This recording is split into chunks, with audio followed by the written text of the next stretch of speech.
I want to acknowledge the invasive parasocial dynamic at play here. Thanks to the internet, a person's life and privacy can be acutely displayed. Streaming banks on one's vulnerability to be universally appealing for a commercial audience, and it must come organically and spontaneously over numerous hours in front of a hot mic and live camera. That is existentially dystopian in a way that none of our ordinary pre-internet ancestors could have ever imagined. But despite its morbidity, there's a fascination that undercuts these predatory realities. Ali and Sally seem well-equipped with a career spanning across years to discuss the thesis of what it means to be a female Japanese idol. As paraphrased from a live stream on their Patreon, Ali explains, "An idol is a dream for the girl whether she wants to get into entertainment. It's a dream to be able to cheer on your idol. The joy of an idol is watching your idol grow. You see that and you want to work hard too." To illustrate their point, Sally differentiates from K-pop idols. "From what I see and what I sort of guess, I think they're a lot more of the finished product, almost unhuman. Perfection. And I think that's a lot more of the draw, to sort of idolize that, what you think is like a perfect being. Whereas a Japanese idol is very much not that. It's seeing them be imperfect and working hard. It's a lot more like life." This is explicitly transparent in a way that I don't think most Western audiences can accept. We're always trying to sniff out the con. I don't deny that money plays a part, but I also believe these intentions are true. They just want to have fun and share it. It's that simple. The fascination for me lies in the purity of that. Not in any fetishized way, though I recognize the irony in that, but that these one-way parasocial relations are raw anthropologically. The bubble internet culture has created is resolutely a male-dominated space, and for a strong female presence VTubers have developed to exist in this environment is interesting, especially with its success on the global market. It's culturally significant, and I want to genuinely explore that. We are insanely privileged to be welcomed into these people's lives. There is no right for us to be this involved with them. And yet we are.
holoCouncil's debut sits in a tumultuous spot. Foremost, the COVID pandemic was well underway, which is an obvious factor to VTubing's rise. HoloMyth had debuted a little under a year prior, and Project Hope a little over a month. Each member of the first generation was well past their first million subscriber milestone, besides Gura, who was past her third.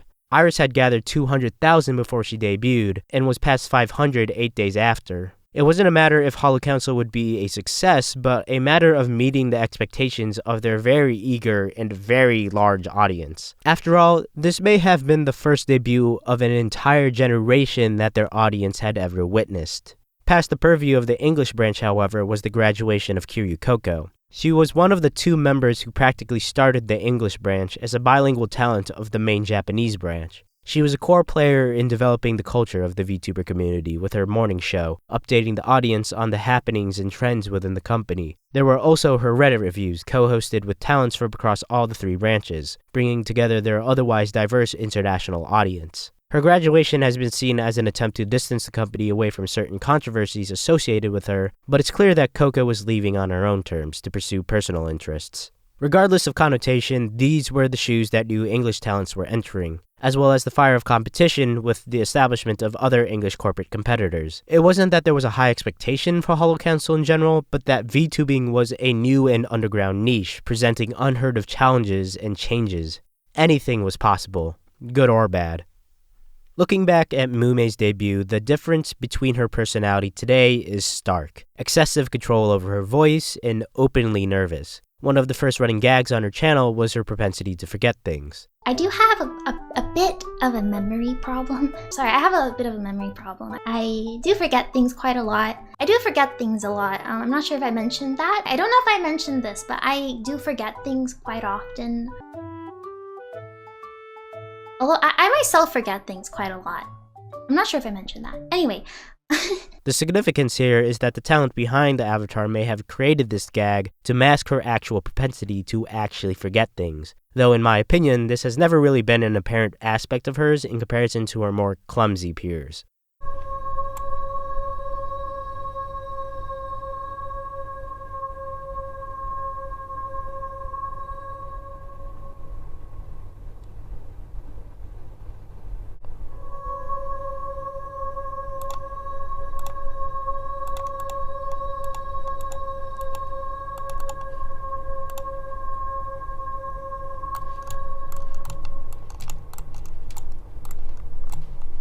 Rather, what is more significant is the irony that the guardian of civilization, an idol of history, has a terrible memory. But for a being as old as the human race, it would be expected.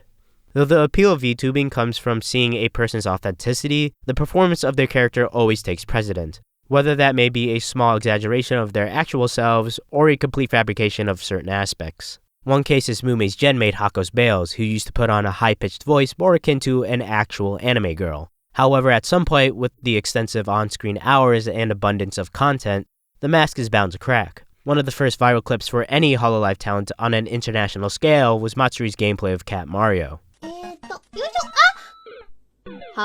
The whiplash between her high-pitched voice and natural low one is amusing, but the deeper parasocial appeal is witnessing the idol's more genuine state contradictory to their fabricated one.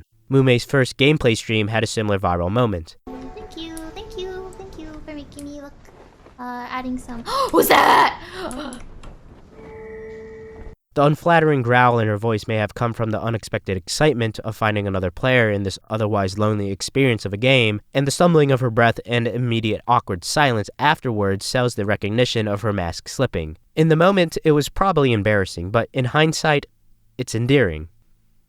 Mumei's artistry also became exceedingly apparent. Unlike the other talents who drew more in line with contemporary anime, Mumei had the capability to draw on the edge of uncanniness. A popular game for streamers at the time was Passpar 2, in which you play as a starving artist. It was a chance for the artistically inclined to show off their abilities or splatter some funny images on a canvas and call it high art. 3 streams into the late game, Mumei was visited by Suisei, but she had missed her comment, throwing Mumei into a panic either out of fear of seeming ignorant or pure joy that her senior came to watch her stream. As a way of showing gratitude, the next painting was a portrait of Suisei, but the results were nothing less than shocking. It's just what happened.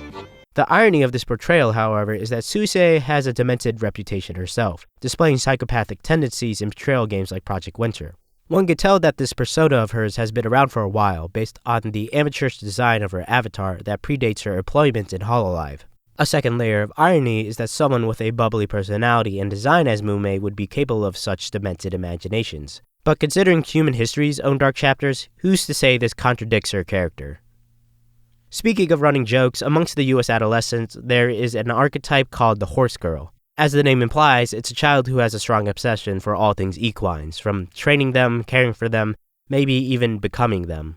Like most pubescent phases, there's an embarrassing connotation that makes one wince and cringe at the thought of once being one. Back in the summer of 2022, Kiara came over to the US West Coast to motion capture segments at Ame's home studio for her upcoming 3D birthday concert. As the sole European member at the time, it was a rare opportunity for all members of Myth to meet up, as California was in close proximity to the rest of them. And considering it was rare for Myth to all be in one place, it was also an opportunity for nearby council members to meet their seniors. Thus, a spontaneous in-person collaboration was organized. Whether because of Bai's infectious voice or because it's fun to mimic an Australian accent, impressions became the subject of conversation, leading to a competition of who had the best horse impression. Mumei's impression particularly caught everybody's attention. Hey! Oh, that's pretty good. Hey! Mumei, you sure you're not a horse? Mumei might be a horse girl. Despite Fauna identifying herself as a horse girl, the archetype befell upon Mumei as her later adamant denial of it encouraged the fans to tease her. It also did not help that she had childhood stories of friends who were honest-to-God horse girls. As when one speaks of friends who held embarrassing habits, the listener usually assumes that the speaker is actually referring to themselves to avoid said embarrassment. However, Mumei can't stop digging a hole for herself with her niche knowledge of horse trivia and media. Frankly, it's not the worst thing to happen to a town's association with horses. While this was a simple gag between the fans and the talent, such a bit within the community would have never existed if Kiara had never made this trip to the United States, a real-time butterfly effect documented within these streams. What's funny about these four together is that their most memorable moments are never when they're actually playing the game. It's what they do after the game that they find their strongest chemistry. A prime example of such shenanigans is their Phasmophobia playthrough, messing around in the lobby with the interactive decorative items like making a game out of stacking paint cans, throwing a dance party to the in-game jukebox, shoving themselves inside lockers, etc. In a similar fashion, the aftermath of their second Devour stream was completely unhinged. A discussion about boogers broke out within the group, how dust accumulates within the nose to create them, and eating them could be seen as an equivalent to eating out your AC filter. Fauna's adverse reaction to this subject then galvanized Mumei to ask why the connotation of the latter is more negative than the former. Okay, I understand the booger thing, but what's wrong with eating dust? I just want to know if you can explain it. I just want to know if there's a... The conversation then devolved into a back and forth about the social gray area, if you can even call it that, of eating dust as it contains the accumulation of people's dead skin, and further into eating belly button lint as a form of cannibalism. This wouldn't be the last time the subject would arise amongst them outside of this stream. All of this cursed rambling brought about the idea within Mumei's head that they should make an English branch podcast, and Fauna came up with a clever name for it. The intricacies of Snot's dynamics become apparent in their Halloween snack stream. While the quartet were up to their usual warped senses of humor, like recounting childhood memories of regurgitating food to mimic the feeding habits of a dog, which isn't far-fetched based on their choices of games, what was more notable was how distinctly American their snack choices were, specifically the bottled sugary confections nostalgically remembered for their wacky 2000s children's commercials. One could speculate that they may have lived through the cultural adolescent zeitgeist of a North American millennial or Gen Z, which may also explain why they have a common sense of humor that's deeply aesthetic to that time frame of the internet. Fauna takes clear streaming inspirations from Northern Lion, Crony is well-versed in 2010's edgy internet culture, Gura is and Mumei is a veteran Overwatch player. Either way, their undeniable chemistry as a subunit would inspire many animations and dedicated clippers.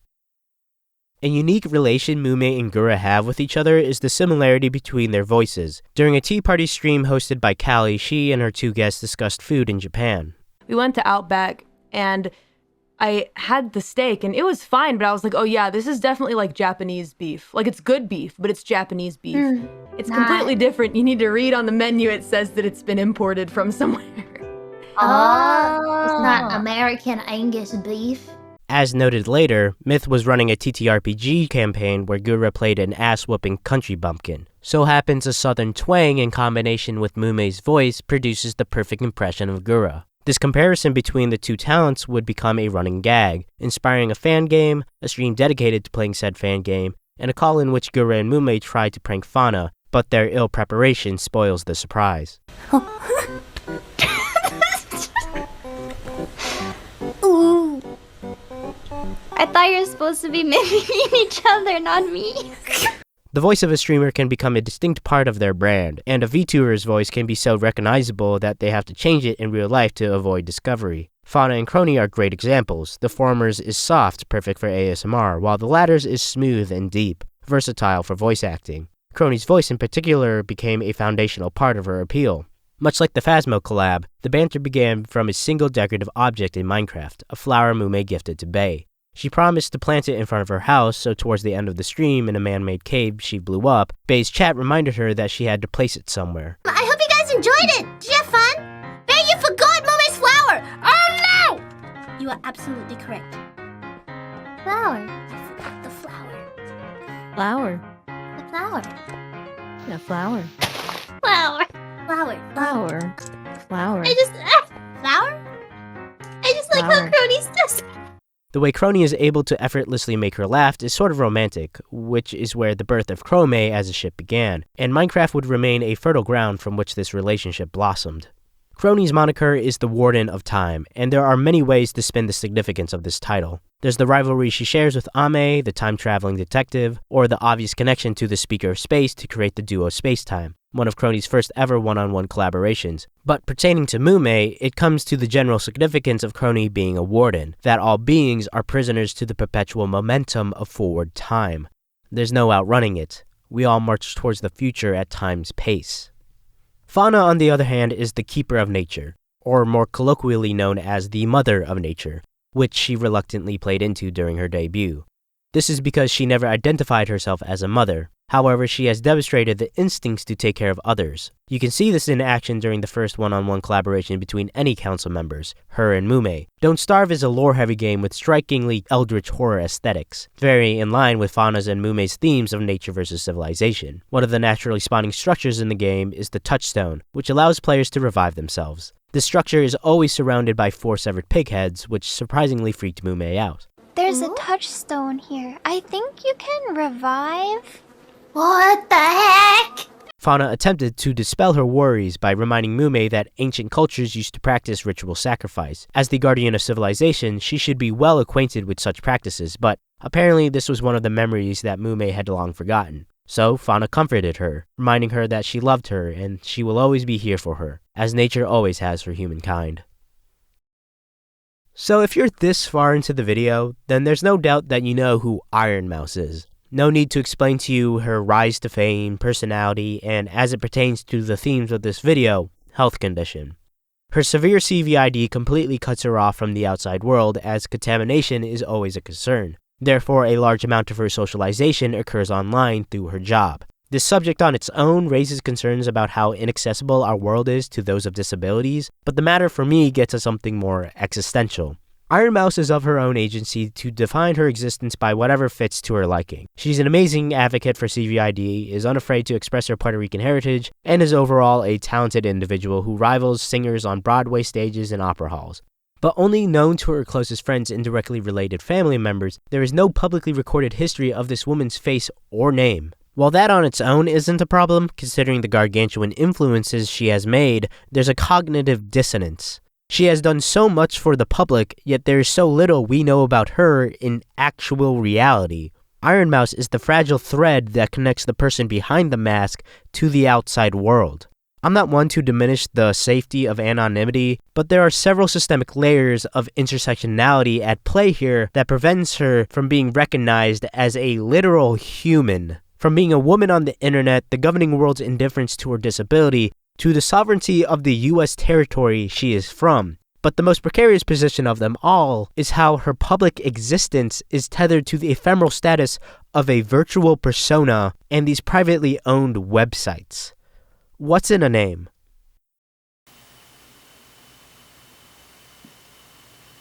Mumei's first one-on-one collaboration was with Tsukumo Sana. There's nothing notable about it in particular other than the usual cute interactions between talents, but there is still great significance from this fact. It illustrates the friendship and trust they had for each other so early on in their careers in HoloLive. Sana was the first member to graduate from the English branch ever. Council was approaching their first anniversary in little over a month, and to set her graduation date on the 31st of July meant that she wasn't going to meet it. To enjoy the time they had left, an art appreciation collaboration between Mumei and Sana was streamed on the 18th of July alongside Callie. The reputation of the stream is defined by Sana's expertise, delving into the objective aspects that craft an image like composition and color. But it's not the extent to which she deconstructed the works that is notable, but rather the passion in which she did it. An underwater pinup Ogura caught Sana's attention immediately, pointing out numerous compositional pieces of the image without an explanation due to the overwhelming awe she had for it, calling it a masterpiece without a second thought. Mumei took notice of the tiny fishes that wrap around Gura's limbs, allowing for Sana to jump off that comment to discuss the contrasting size between the fishes and Gura's stature that draws the viewer's attention onto Gura's dynamic pose. She then went on to ramble about how the cool color of the light hits Gura's skin and blends with the warm-colored parts, defining the dimensions of her body, all while Mumei mused over the cuteness of Sana's excitement. But it's the detailed texture of the objects that brought out the emotions in Sana. Oh my Yeah. She starts to curl and then like this lighting with the curl as well. I think I'm gonna cry. I'm crying over how cute Sana is right now. All of this because Sana deconstructed the anatomy of an anime girl.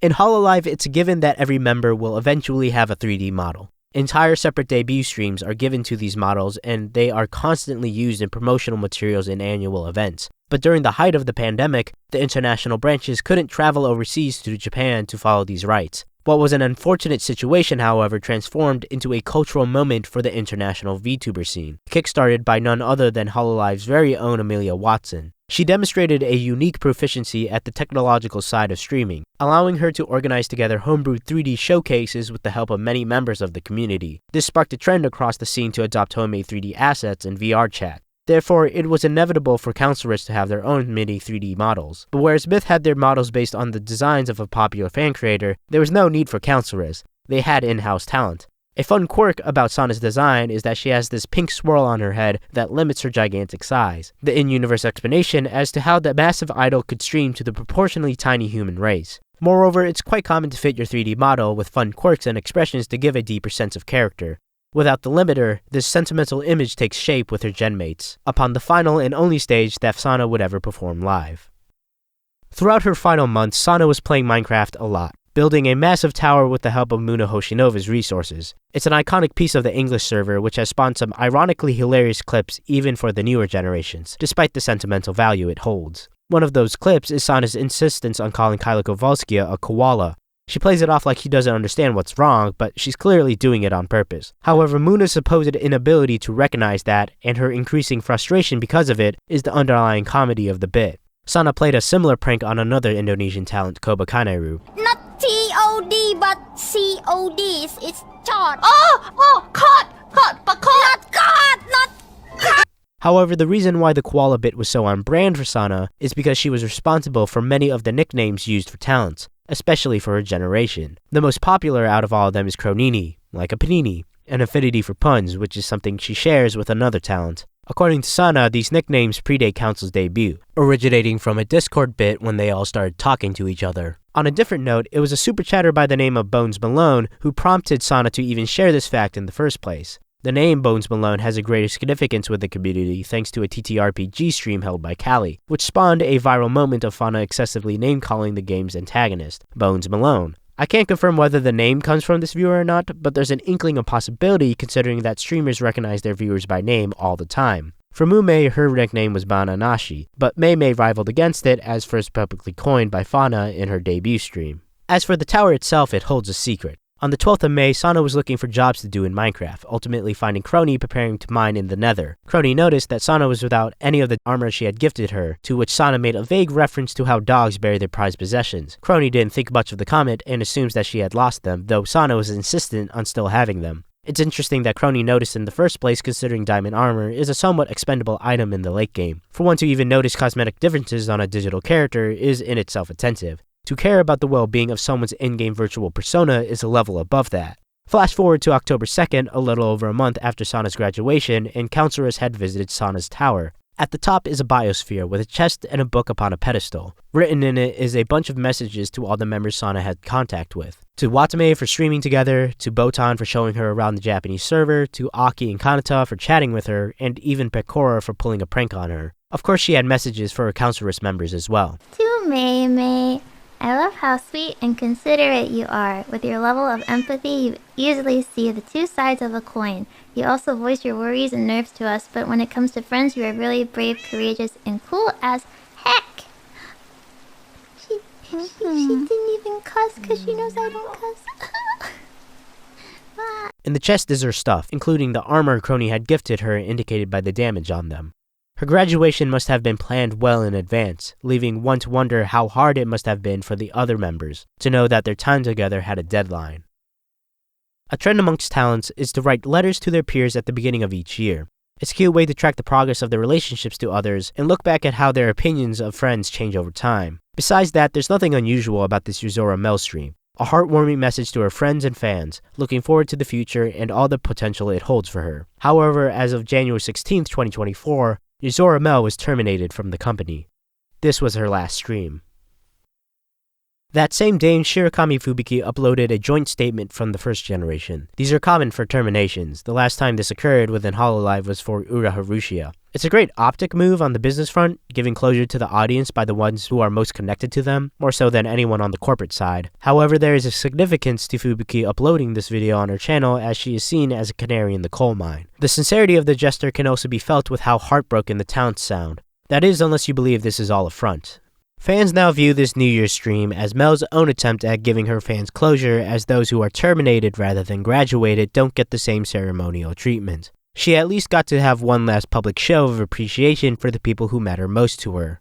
Sadly, for those who are terminated, all recorded content of their activities are wiped from their channels. Frankly, for what reason, I'm not sure. Maybe there's some liability I cannot deduce to have this content remain under our official channels, but I'm more inclined to believe that it's the final strike of retribution. If you wanted to find this stream, it would be either an archive re-upload from unofficial channels or the sparse clip or two. And this goes for her entire catalog of streams. An entire recorded history, now lost media essentially, by the hands of a corporate entity. But hey, that's business. Creators from all corners of the internet love to celebrate April Fools. HoloLive talents are no exception. For Council Ritz's first April Fools, they ran a stream relay where each member had access to another's channel, posing as them with their model. Mumei had access to Iris's account, and she spoofed many of her well-known traits. The stream opened with a stick figure Mumei driving a stock image of a red car driving backwards as indicated by the cityscape moving left instead of the right. This was the exact setup of an infamous unarchived Valentine's karaoke stream where Iris gaslit a personified stick figure of her audience. Mumei then descended from the top of the screen in reference to Iris's debut stream. She then asked chat if they wanted to hear her Japanese, as Iris is bilingual, but as Mumei is not, the best she could mutter out was Nihongo dekimasu. Mumei also lacked the expertise in Iris's interests like keyboards and JoJo, so she heavily relied on asking chat what she would usually say about those subjects. Later on, she announced that she had to go to the bathroom, placing the number 116 on the bottom left corner to reference when Iris unknowingly wore a heart rate monitor into her bathroom. Truly, no one can match her clumsiness. Despite its constant reoccurrence, Minecraft isn't as huge for the English branch as it is for the others. But the reason why Minecraft is an amazing game for streaming, especially for a collaborative community of creators, is because it simulates a social space where people can work together to collect resources and build. The biggest build for any English member is Fauna's World Tree, though the Indonesian branch builds structures of that scale every Tuesday. But before the World Tree, the most iconic building for the English branch was the Bunkeroni. A trope within HoloLive is to have construction companies to populate the servers with farms, decorative builds, and the occasional festival. So Bunkeroni subsequently became its own de facto company thanks to its versatility as a resource hub, though that was never exactly its purpose as it was Crony's private home. Arguably, it can be attributed to Mumei's freeloading that her bunker became such a public space. A resource that's sought after in the late game is netherite, the strongest material for weapons, tools, and armor. So Crony began a nether mine to find some, thus called the Netheroni. In the same stream where Sana hinted at her missing diamond armor, the three idols were losing it. The ongoing joke during the stream was Mumei having a toxic love quarrel with Crony, as every attempt at helping Mumei resulted in unintentionally offending her. In an effort to mend the relationship, Fauna advised Crony to give Mumei a flower to remind her of the simpler times. However, as she slowly tilted her head towards the flower on the ground, because of the overabundance of netherrack in her inventory, Mumei couldn't pick up the flower, making it look like she rejected the gift. Fauna then slowly backed away from the situation for comedic effect, leaving Crony in the middle of the dark alone. Crony attempted to give Mumei the flower again, and she accepted this time, but in order to make room for the flower, she gave Crony raw lamb meat, which added to the mixed messages of the situation. The bit finally ended with Mumei recounting that nostalgic memory. Crony rejoiced, announcing that they must run off into the sunset, only to realize that they couldn't because they were in literal hell. The talent's abilities to create bits out of sheer coincidences feels almost like fate. And maybe that has to do with the fact that they are the embodiments of cosmic governing phenomena. Maybe that has to do with the fact that they are literal anime women. Of course, it's all fake, but it does allow the talents to set up scenarios based on these preconditions. A tournament arc is a classic trope that defines any shonen anime, but having one play out in real time by real-life anime characters is too spontaneous to be true. Fauna had proven over time to be a dedicated gamer, going as far as to earn 100 wins on getting over it live on stream. This is no feat to scoff at, as the game heavily punishes the player for the slightest mistakes with its purposely clunky mechanics. What makes Fauna's achievement more amazing was that she achieved a personal best of 4 minutes and 29 seconds. A first-time player can take up to days, even weeks, just to complete their first run. As it was a popular game to stream, there was an inevitability of other members picking it up. The roles of each member fell in place so naturally. Fauna was the one-eyed teacher, Iris as the somewhat annoying pink-haired heroine, Mumei as the edgy rival, Crony as the snake-theme antagonist, and Bei as the energetic protagonist. After training, they all collectively organized a stream to see who can win a best-out-of-5 match between the two rivals, with Orochimaru and Funashi-sensei on commentary. It was a landslide victory for our protagonist Beiruto due to Moonsuke's less prep work, but the true menace was Sakura's, with her less-than-subtle innuendos stun-locking the competitors and commentators. Crony, is that your snake? What is that supposed to mean? It is the snake. You said the ride is amazing. Yeah, I guess I handle snakes. I guess maybe. Yeah. Stop it. This is an indication of the talent's ability to create compelling stories out of one-off jokes, but I find the larger influence of Naruto and extensively the genre of shonen as a narrative blueprint to be the greater vindication. The competitive nature, collective struggle, and playful comedy within shonen aren't just appealing but universal, even to the most frivolous situations. Despite every aspect of the VTubers' aesthetic, from their absurd lore to the virtual front they present, there's an indelible humanity that inevitably shines through. After their 3D debuts, the remaining members of Council were celebrated with a 3D collaboration on the official English channel. Donned in their idol outfits, Iris announced to the viewers that their new official unit name will be Promise. Their logo is a pinky promise with small stars at the bottom beaming towards a big star at the top. This is similar to the logo of the first HoloLive English concert, Connect the World, where 10 stars, each color-coded to represent one of the members, arc around a planet with an orbiting bigger star. The large star in both of these logos can represent the sole member who was no longer with them, and the name Promise can be interpreted as the vow the remaining members of Councilors have made to maintain their bond in respect to the legacy that their graduated member has left behind, that for as long as they are together, so will the memory of the group once known as Councilors. Selene Tatsuki's influence around the VTuber scene is well remembered. Her commitment to supporting the many fan artists and animators by featuring them on her channel is nothing less than admirable. However, her ties to the roots of the scene aren't really felt until you realize how far back she and Mumei go. During a call-in birthday stream, Selene was casually talking with Mumei and Zeta. A story popped into Selene's head during this interaction and vaguely asked Mumei for permission to tell it, to which Mumei immediately connected the dots. Niji Sanji is a VTubing competitor of HoloLive, and Selene's interest into the company is quite similar to Mumei, the second generation of the English branch after the immediate success of their first generation. Though for Niji Sanji, this timeline all happened within the span of 3 months, debuting 3 separate generations of 9 talents, as if to keep up with their competitor's English branch of 11. Considering that both of their debuts happened within the same time frame of the same calendar year, it wouldn't be far off to say that they both got accepted into their respective companies around the same time. It turns out, the two talents have been in contact with each other at least well before their acceptance. When they both respectively found out that they both passed their auditions, they assumed that the other was joining their respective company. It's possible that both of them didn't find out the truth until Selene first debuted, though I would assume that they figured it out well before then. The way both of them laugh it off is an indication of how close they are. Mumei is a really good friend.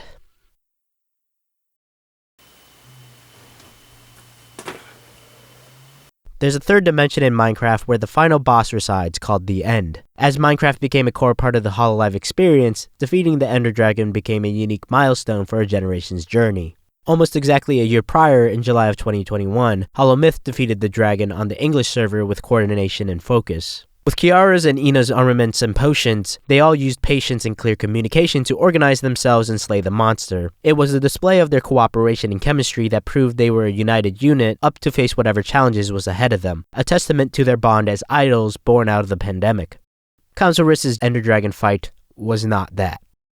While Myth also started their stream with a pink lost member who hadn't played in a while, Iris's ditziness cannot be matched, almost infectious. As Bay and Crony attempted to fetch her, their minecarts crashed into each other, sending them all across the server. And since it was nighttime, with the members now scattered all over the map, they had to scramble to find a bed to sleep in. As the sleep mechanic doesn't allow players to reset to daytime until everyone is in a bed, the situation only continued to escalate as Crony was sent around the railway, taking the longest to find a bed. Another mechanic in the game is when a pet isn't sitting, they will teleport to their owner at far enough distances, as Crony's cat was doing throughout the stream. It then sat itself nicely upon a bed in Fauna's house. Any cat lover would want to pet the cat in such an adorable position, however there is no function to pet animals, only punch them. So Iris, as the uninformed player that she is, instinctually tried to pet the cat. The opportunity presented itself for Crony to punch Iris in retribution, as Iris is also the resident punching bag of the group. The rising cacophony of voices in the Discord call then threw the group way off track from their original goal, leaving Fauna, the sole organizer of this expedition, a little more than frustrated. Mumei was the only one to listen to her when she called for everyone to return to her basement. On their way to the end portal, Mumei followed Crony, but as they approached the first steps of their journey, Crony took the less efficient route of jumping on top of every individual block, when there were a set of stairs right next to her.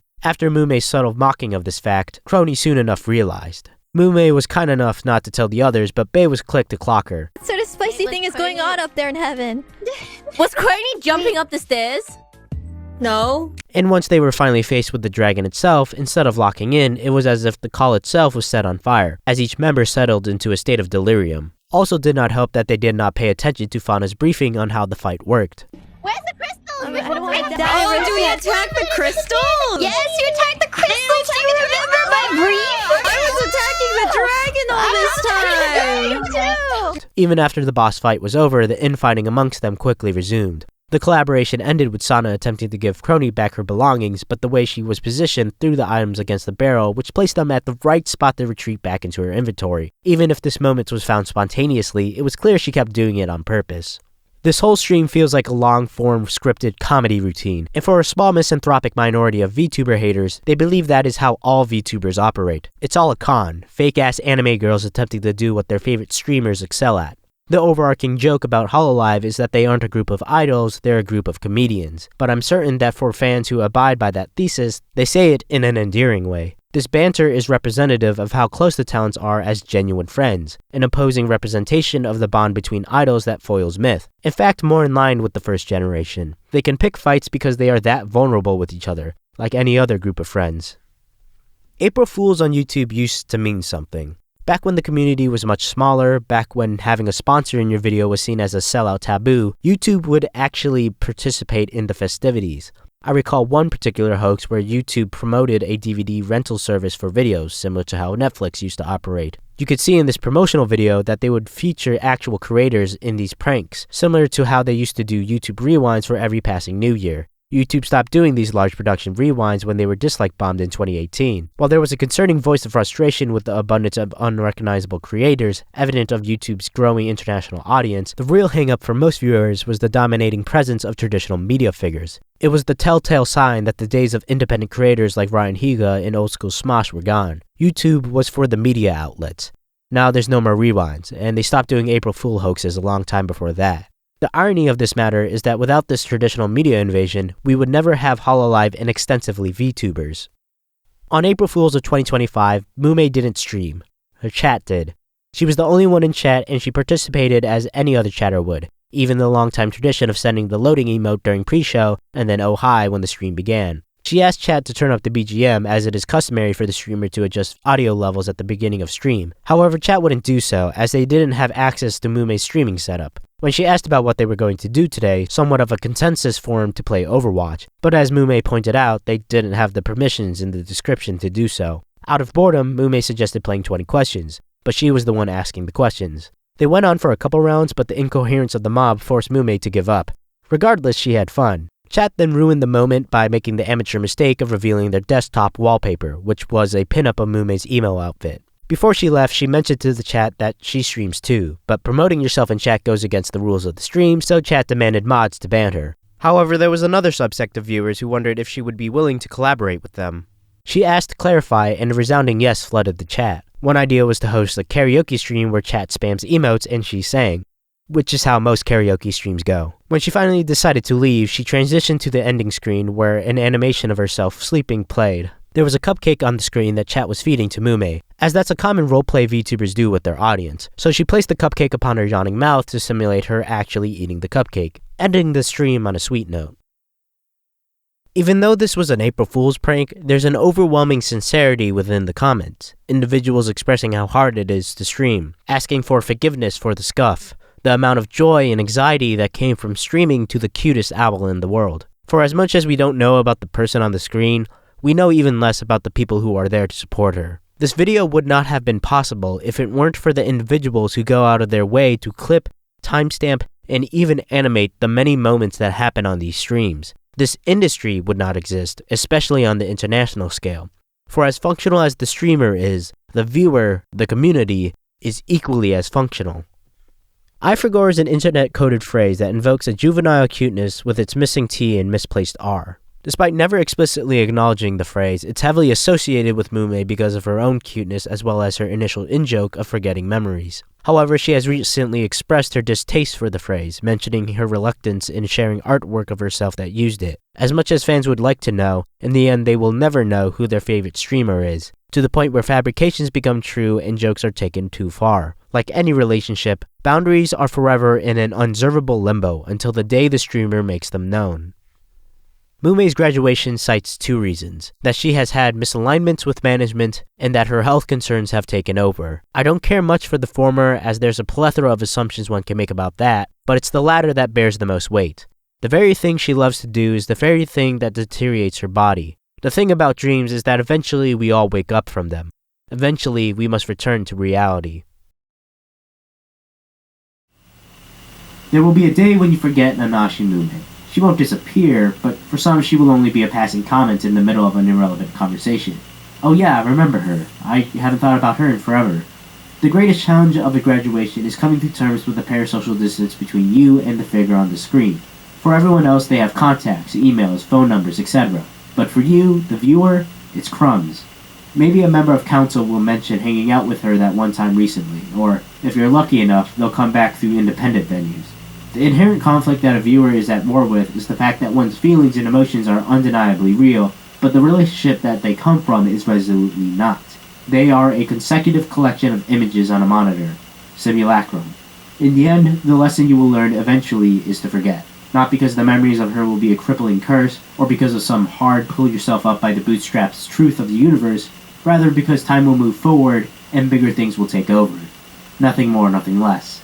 That's entropy. That's life. The golden calf is a common biblical symbol for idolatry, the worship of a false god. The moral is that one should not frivolously follow fabrications that go against the natural order. But if we cannot disregard the sentimentality of this relationship, what should one make of the significance between the viewer and the idol? Nanashi Mumei is a fictional character played by an unknown person. A cynical argument to be had is that she's a brand for profit, or an apparatus of the cultural soft power of Japan. But in the most literal terms, Mumei is just a girl who shared 3 years of her life to the world, who is now stepping down due to personal concerns. If there was a reason to miss Nanashi Mumei, it is because she was here. No other significance than that.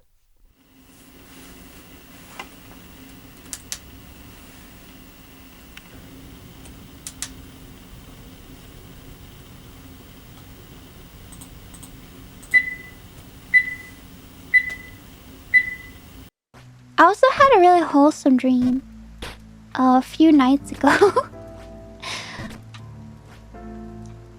It was about Mumei and Gura. We were hanging out in the dream, but for some reason we were kind of sad. I don't know why. We were like all sad. But then Mumei took out a $5 bill and was like, "Hey Gura, I'll pay you $5 if you smile." and girl like looked at her and then smiled and then took the $5 and then was like, "Hey Mumei, I'll pay you $5 if you smile." And then Mumei smiled. And then Mumei was like, "Hey Fauna, I'll pay you $5 if you smile." So I did, and we just passed the $5 bill around. It was really wholesome. Really wholesome dream.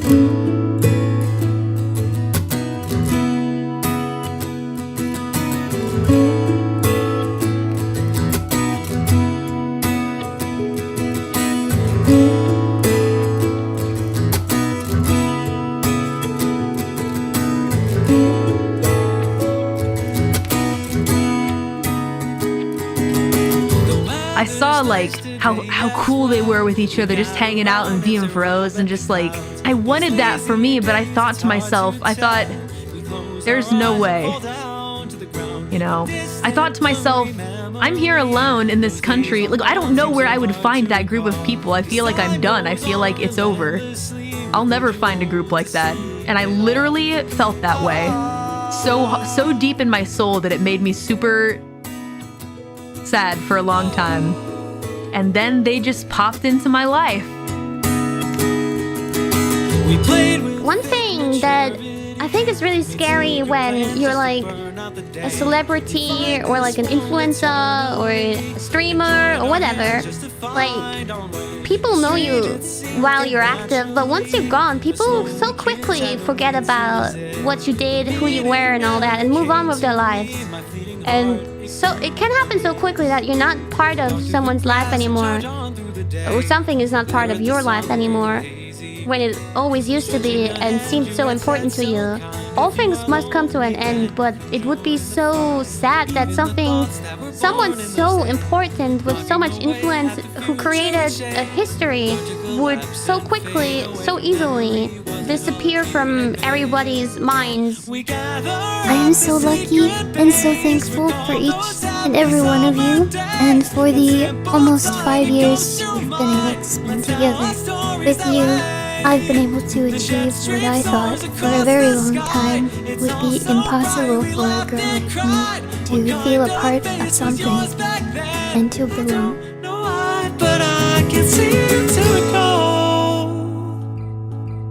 I got so much more out of being here than I could have ever imagined. And I'm so sorry I didn't do more for you while I was here. I'm a terrible person. Do do do do do do do do do do do do do